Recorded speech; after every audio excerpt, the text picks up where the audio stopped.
বনি ইসরাইলের এক লোক 500 বছর আল্লাহর ইবাদত করেছে। কয় বছর? কোথায় জানেন? সাগরের মাঝখানে এক পাহাড়, ওই পাহাড়ের উপরে বসে 500 বছর টানা আল্লাহর ইবাদত। দিনে আর রাতে একবার করে নিচে নামতেন। সেখানে আল্লাহ তাআলা পাথরের ভেতর থেকে তার জন্য মিঠা পানির ব্যবস্থা করে দিয়েছেন, আর একটা ডালিম গাছের ব্যবস্থা করে দিয়েছেন। সকালে নামলে একটা টসটসে ডালিম, রাতে নামলে টসটসে ডালিম। এগুলো খেয়ে খেয়ে 500 বছর সে আল্লাহর ইবাদত করেছে। আর সে আল্লাহর কাছে বলেছে, আল্লাহ আমি যখন মারা যাব সেজদারত অবস্থায় যেন মারা যাই। ঠিকই আল্লাহ সেজদারত অবস্থায় সাইয়েদনা আজরাইলকে পাঠিয়ে দিলেন। সেজদারত অবস্থায় লোকটা মারা গেল। 500 বছর ইবাদতের পরে আল্লাহর দরবারে কিয়ামতের কঠিন ময়দানে যখন লোকটা হাজির হয়ে যাবে, আল্লাহ বলবেন, আদখিলু আবদি আল জান্নাতা বিরহমাতি, আমার বান্দাকে আমার দয়া আমার ভালোবাসা দিয়ে জান্নাতে ঢুকায়া দাও। 500 বছর ইবাদত করছে তো আমার দয়ায় আমার বান্দারে জান্নাত দাও। এই বান্দা বলে, বালবি আমালি, আল্লাহ তোমার দয়া লাগবে কেন? আমি আমার আমল দিয়ে জান্নাতে যেতে চাই। কি দিয়ে? কথা বুঝে নাই বোধহয়। আল্লাহর এই বান্দা কি দিয়ে জান্নাতে ঢুকতে চায়? আমল দিয়ে। আল্লাহ বলছে, আমার দয়ায় আমার বান্দারা জান্নাতে নিয়ে যাও ফেরেশতারা। এ বলে, আল্লাহ তোমার দয়া লাগবে কেন? সেজদা তো কম দেই নাই, জিকির করতে করতে 500 বছর শেষ করে দিলাম, আবার তোমার দয়া লাগবে? আমি তো আমার আমলেই জান্নাতে যেতে পারি। আল্লাহ বলবেন, তাই ঠিক আছে, আমি চাইলাম দয়া দিয়ে জান্নাত দিব, তুমি চাইলে আমল দিয়ে ঢুকবা। ঠিক আছে, তোমার আমল আর আমার যে দয়া দুইটার একটু মাপ দেই। তোমার 500 বছরের ইবাদত এক পাল্লায় রাখো। আর আল্লাহ বললেন, আমি যে দয়া করে এই দুনিয়ার নাজ নেয়ামত বিউটি সৌন্দর্য দেখার জন্য তোমার দুটা চোখ দিয়েছিলাম, দুটা নয় একটা চোখ আরেক পাল্লায় রাখো। রাখা হবে, দেখা যাবে ওই 500 বছরের ইবাদত হালকা হয়েছে, আর মুহূর্তের মধ্যে আল্লাহর দেয়া একটা চোখের নেয়ামত ভারী হয়ে গিয়েছে। আল্লাহ বলবেন, তোমার কথা মতো মাপ দেয়া হলো, এবার ফলাফল দেখো। হিসাব বলে, তুমি এখন জাহান্নামে যাবা, go to the hell fire, যাও এবার জাহান্নামে যাও। মাপ জোখে যখন আসছো আমার সাথে হিসাব ক্যালকুলেশন, যাও তুমি এবার জাহান্নামে যাবা। এবার লোকটা কাচুমাচু করে বলে, আল্লাহ আমি বুঝি নাই, আল্লাহ আমি বুঝতে পারি নাই, খেয়াল করি নাই, তুমি আমারে ক্ষমা করো, তুমি আমারে মাফ করো। ও আল্লাহ, এবার আমি টের পেয়েছি, এবার আমি বুঝতে পেরেছি, তোমার দয়া ছাড়া দুনিয়ায় কেউ জান্নাতে যেতে পারবে না, কেউ পারবে না।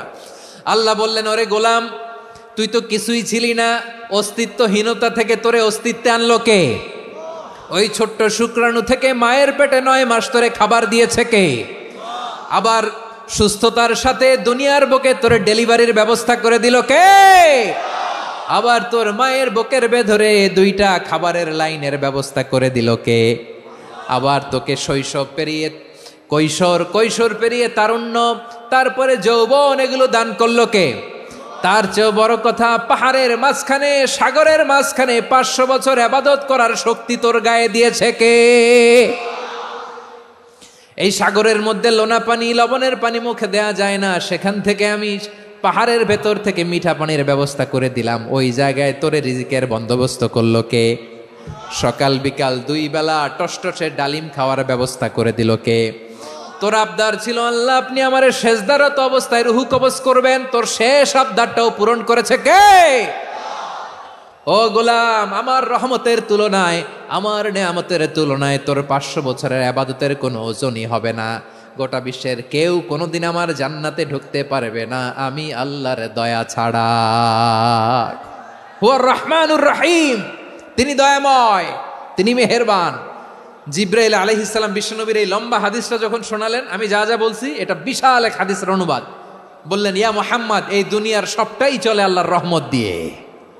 হাদিসের শেষ কথা, সব চলে আল্লাহর কি দিয়ে?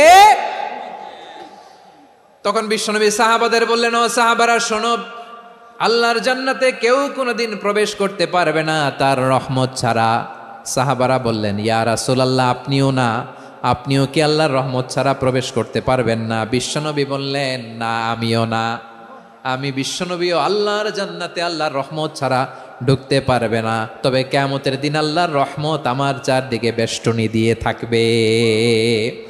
আল্লাহ নিজের পরিচয় দিয়ে বললেন, আলিমুল গায়বি ওয়াশ শাহাদাতি হুয়ার রহমানুর রহিম, আমি হলাম রহমান, আমি রাহিম। আল্লাহরে চিনছেন?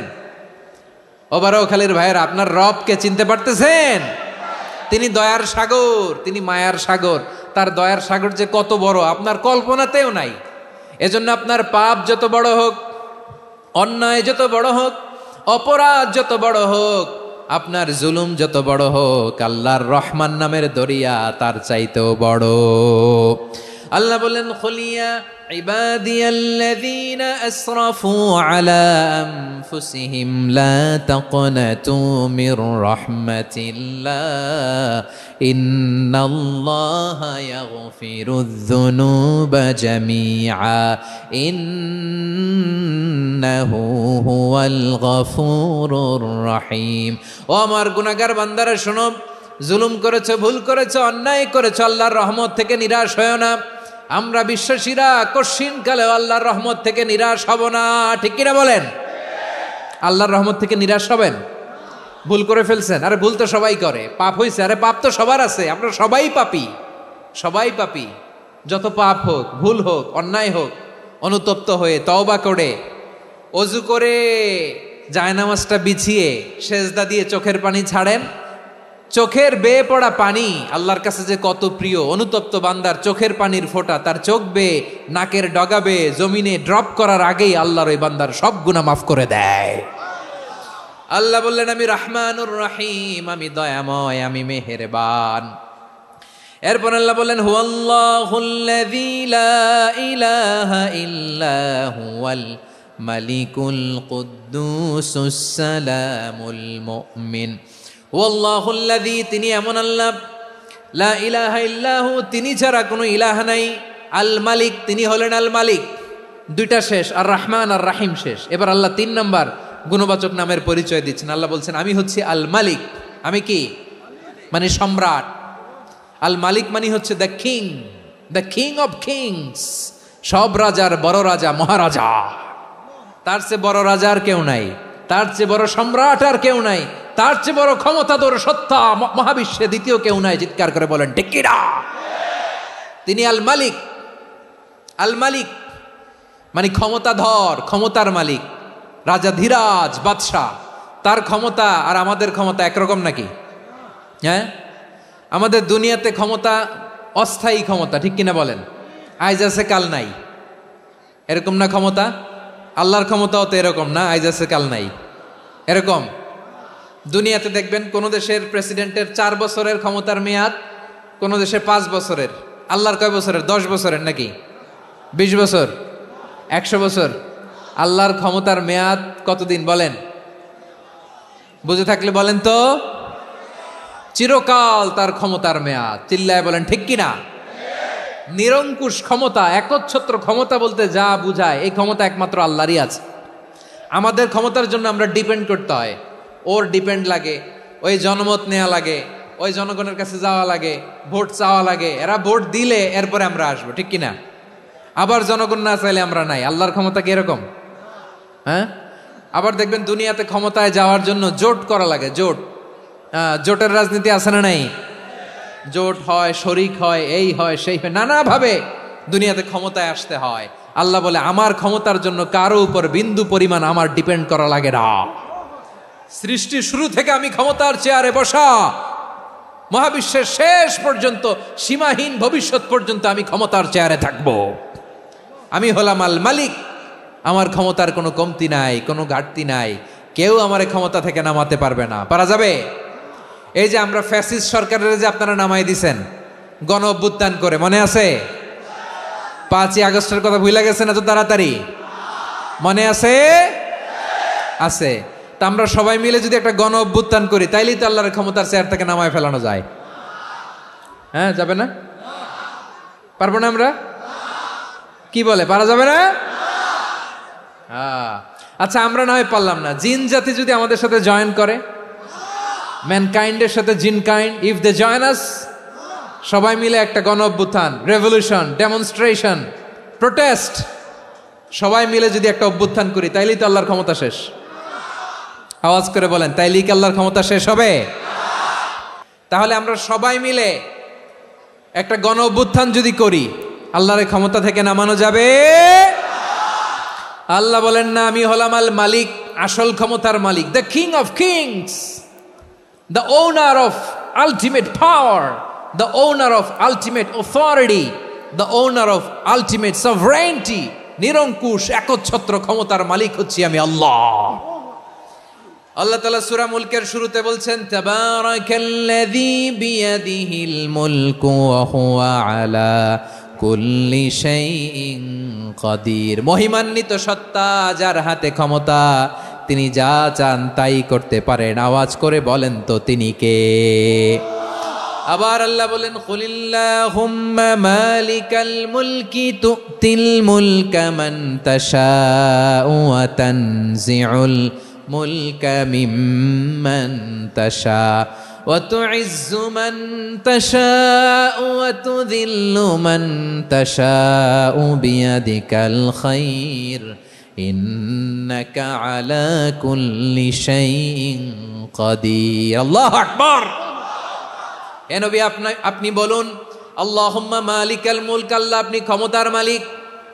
তুতিল মুলকা মান তাশা, যাকে চান তারে ক্ষমতার চেয়ারে বসান। ওয়া তানজিউল মুলকা মিম্মান তাশা, যাকে চান তাকে ক্ষমতার চেয়ার থেকে ছুঁড়ে ফেলে দেন। তিনি কে? ক্ষমতার চেয়ারে বসায় কে? আবার মনে চাইলে আস্থা করে ছুঁড়ে নিক্ষেপ করেন, তিনি কে? আবার আল্লাহ বললেন, ওয়ালাম ইয়াকুল্লাহু শারীকুন ফিল মুলকি, আমার ক্ষমতায় কোনো শরিক নাই, কোনো জোট নাই, কোনো পার্টনার নাই, কোনো অংশীদার নাই। আবার আমি চলে গেলে আমার ক্ষমতার দাবিদারও কেউ নাই। আল্লাহু আকবার। এই দুনিয়াতে রাজা মারা গেলে পরের রাজা কে হয়? রাজার ছেলে রাজা, ঠিক কিনা বলেন? আল্লাহ চলে গেলে আরেকজন বসবে নাকি? এরকম না, তার ক্ষমতার সাথে দুনিয়ার ক্ষমতার কোনো মিলই নাই। এজন্য তিনি তার নাম দিয়েছেন আল মালিক। আল মালিক, the owner of power, the owner of ultimate power and sovereignty, the king of kings, সব রাজার বড় রাজা, মহারাজা আল মালিক, তিনি হচ্ছেন আল্লাহ। চিৎকার করে বলেন ঠিক কিনা? তিনি আসল ক্ষমতার অধিকারী। দুনিয়াতে যে আমরা ক্ষমতা নিয়ে কামড়াকামড়ি করি, মারামারি করি, কিয়ামতের দিন আল্লাহ জিজ্ঞেস করবেন, কই তোদের ক্ষমতা আজকে বল। কিয়ামতের সময় সব মানুষগুলো যখন ইন্তেকাল করবে, সব জিনেরা যখন ইন্তেকাল করবে, সব ফেরেশতারা যখন ইন্তেকাল করবে, বাকি থাকবে মালাকুল মাউত। মালাকুল মাউত এসে বলবে, আল্লাহ আপনার কথা মতো সবাই শেষ, মানুষগুলো নাই, জিনগুলো নাই, আমার সতীর্থ ফেরেশতাগুলো নাই, মহাবিশ্বে আর কেউ নাই। আল্লাহ বলে, এখন কে আছে? মালাকুল মাউত বলবে, আল্লাহ তুমি আছো আর আমি। তুমি তো আল হাইয়্যু আল কাইয়্যুম, অবিনশ্বর, শাশ্বত, চিরঞ্জীব, কোনোদিন মরবা না, তুমি আছো আর তোমার গোলাম আমি আছি আজরাইল। মহাবিশ্বে কয়জন আছে মাত্র? জোরে বলেন। এক হচ্ছেন, আর হচ্ছে মালাকুল মাউত। আল্লাহ তুমি আছো আমি আছি। আল্লাহ বলবে, ঠিক আছে, এবার তোমার মরণের পালা, মুত ইয়া মালাকাল মাউত, হে মৃত্যুর ফেরেশতা তুমি মরো। মালাকুল মাউত আল্লাহর আদেশ বাস্তবায়ন করতে যে বিকট একটা চিৎকার দিয়ে মৃত্যুবরণ করবে। ওই চিৎকার দুনিয়ার মানুষেরা, চিৎকারের আওয়াজ যদি দুনিয়ার মানুষেরা শুনতে পেত, দুনিয়ার মানুষের প্রত্যেকের কানের পর্দা ফেটে মুহূর্তের মধ্যে সব লাশ হয়ে জমিনে পড়ে রইত। ভয়ঙ্কর চিৎকার দিয়ে মালাকুল মাউত বিদায় নেবে, কেউ নাই। এবার বলেন তো, মহাবিশ্বে মহাশূন্য, কেউ নাই, উপরে নিচে, সামনে পেছনে, ডানে বায়ে কোনো সত্তা, কোনো জীবিত সত্তা আর আছে? একজন ছাড়া, তিনি কে? কুল্লু মান আলাইহা ফানি ওয়া ইয়াবকা ওয়াজহু রাব্বিকা যুল জালালি ওয়াল ইকরাম। পড়েন, ফাবিআইয়ি আলাই রাব্বিকুমা তুকাযযিবান। কেউ থাকবে না একজন ছাড়া, একজন ছাড়া। এই ড্রোন দেখে হাত নাড়ালে হবে? আমার দিকে তাকাইতে হবে, কথা শুনতে হবে। মহাবিশ্বে কেউ নাই, একজন সত্তা ছাড়া। আওয়াজ করে বলেন, তিনি কে? এবার আল্লাহ ডেকে বলবেন, লিমানিল মুলকুল ইয়াউম, লিমানিল মুলকুল ইয়াউম। ক্ষমতা কার? Who belongs the kingdom today, who belongs the power authority today, who belongs the sovereignty today. আজকে ক্ষমতা কার? দুনিয়াতে ক্ষমতা নিয়ে এত কামড়াকামড়ি, দুনিয়াতে চেয়ার নিয়ে এত মারামারি, এত অত্যাচার, এত রক্তপাত, এত ব্লাডশেড, আজকে বলো তো ক্ষমতা কার? কার ক্ষমতা? মহাশূন্যে কোনো আওয়াজ নাই, শুধু আমার রবই বলবেন লিমানিল মুলকুল ইয়াউম, আজকে ক্ষমতা কার? কোনো আওয়াজ নাই, উত্তর দেওয়ার মতো জীবিত কোনো সত্তা নাই, ফলে কেউ উত্তর দিতে পারবে না। আল্লাহ নিজেই প্রশ্নের উত্তর দিয়ে বলবেন লিল্লাহিল ওয়াহিদিল কাহ্হার, একচ্ছত্র অধিপতি, ক্ষমতার মালিক আল্লাহ ছাড়া কারোর জন্য কোনো ক্ষমতা নাই। চিল্লায় বলেন ঠিক কিনা? তাহলে আর রহমান আর রাহিমের পরে আমরা জানলাম আমার আল্লাহর আরেকটা সুন্দর গুণবাচক নাম হচ্ছে আল মালিক। কি নাম? আল মালিক, মানে দ্য কিং, রাজাধিরাজ, সব রাজার বড় রাজা, মহারাজা। এরপরে 4 নম্বরে আল্লাহ বললেন আল কুদ্দুস, তিনি হলেন আল কুদ্দুস। আল কুদ্দুস মানে হচ্ছে অতি পবিত্র, মহাপবিত্র, the most holy, the absolutely pure, যার কোনো খুঁত নাই। আল্লাহর কোনো খুঁত আছে? তিনি মহাপবিত্র। আল্লাহর পবিত্রতা যখন আমরা বর্ণনা করি আল্লাহ খুশি হয়ে যান, কারণ তার সত্তার একটা বৈশিষ্ট্য হচ্ছে তিনি আল কুদ্দুস। বারোয়াখালীবাসী আল্লাহর নামটা একটু জপেন না, বলেন আল কুদ্দুস, সবাই আওয়াজ করে আল কুদ্দুস। অতি পবিত্র, তার মধ্যে কোনো অপবিত্রতার ছিটে ফোঁটা নাই, মহাপবিত্র, the most pure, the most holy, অতি পবিত্র। ফেরেশতারা বলেছিল আল্লাহ আপনি মানুষ কেন বানাবেন? নাহনু নুসাব্বিহু বিহামদিকা ওয়া নুকদ্দিসু লাক, এই যে নুকদ্দিসু কুদ্দুস পাইছেন? তারা বলেছিল আল্লাহ মানুষ কেন বানাবেন, মারামারি করবে, আমরাই তো ভালো, আমরাই আপনার মহিমা বর্ণনা করি, আমরাই আপনার পবিত্রতা বর্ণনা করি। নুকদ্দিসু লাক, তার মানে আল কুদ্দুস।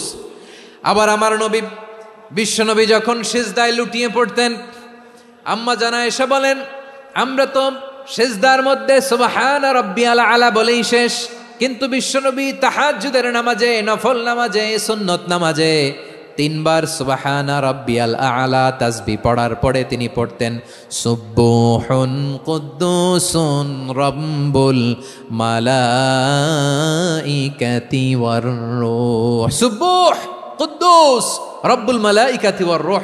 সিজদায় লুটিয়ে পড়ে বিশ্বনবী এই দোয়াটা পড়তেন নফল নামাজে, সুন্নাত নামাজে কিংবা তাহাজ্জুদের নামাজে। সুবহান রাব্বিয়াল আলার পরে কি পড়তেন? সুবহুন, আওয়াজ করে বলেন সুবহুন কুদ্দুসুন রব্বুল মালাইকাতি ওয়ার রূহ। মানে আল্লাহ আপনি প্রশংসিত, আল্লাহ আপনি অতি পবিত্র, আপনি সব ফেরেশতা কুলের রব, ফেরেশতাদের সরদার জিব্রাইলের রব। সুবহানাল্লাহ। আজকে থেকে পড়বেন সিজদায়?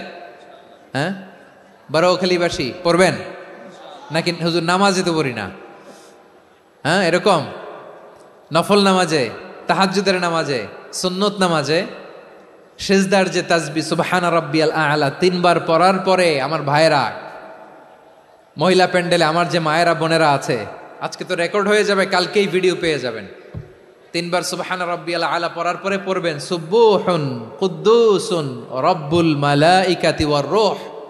পড়বেন তো ইনশাআল্লাহ?